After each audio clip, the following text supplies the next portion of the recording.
qui sont des faux mouvements souverainistes qui sont là pour maintenir en vie certaines castes. Monsieur Orban. Nous avions fait il y a 2 ans avec mon ami Romain Bessonnet, qui est à mon avis des meilleurs spécialistes du camp national pour toute la zone,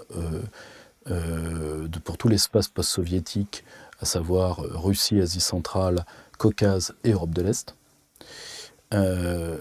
une intervention très détaillée sur le groupe de Visegrad. Le groupe de Visegrad est une escroquerie. Bon.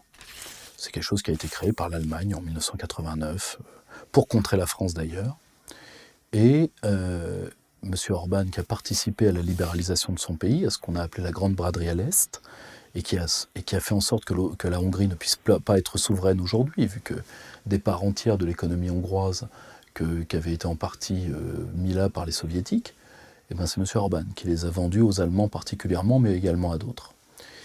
Et comme Johnny Hallyday, il a fallu que, tu sais, tous les 5 ans que Johnny Hallyday changeait de style musical, et bien M. Orban, pour se refaire, a dû inventer un nouveau style autre que l'oligarque comprador libéral.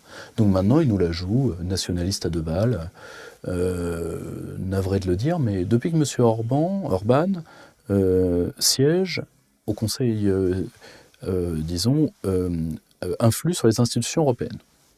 Alors qu'il suffirait, vu par exemple sur les sanctions sur la Russie, ce sont des sanctions votées à l'unanimité, nous sommes d'accord.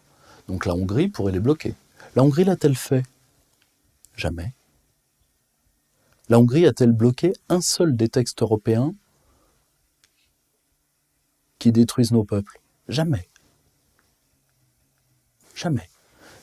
En réalité, M. Orban, qu'est-ce qu'il veut? Il veut continuer ce que les élites hongroises faisaient sous l'Union soviétique, c'est-à-dire faire semblant de faire du grain pour que l'URSS donne du blé. Eh bien, en réalité, M. Orban, comme les Polonais du PiS, etc., veulent racketter de l'argent aux pays qu'on appelle les contributeurs nets au budget européen, et parmi ces pays, celui qui perd le plus de blé, c'est la France. Alors vous me direz, l'Allemagne donne plus en somme. Oui, mais pour l'Allemagne, l'Europe de l'Est, c'est, d'ailleurs le terme Europe dans la pensée allemande, c'est très proche du Commonwealth dans la pensée britannique. C'est-à-dire que pour l'Allemagne, le fait, une route qui est créée par des fonds européens en Pologne, c'est un investissement pour les entreprises allemandes. Pour la France, c'est une perte sèche. D'accord? Parce que généralement, c'est une entreprise française qui va aller s'y délocaliser. Mais le transporteur entre les deux restera un transporteur allemand, donc c'est pas grave. On se comprend? Tiens. Donc, ça, si tu veux, pour moi, c'est... je dis pas qu'il faut en faire des ennemis.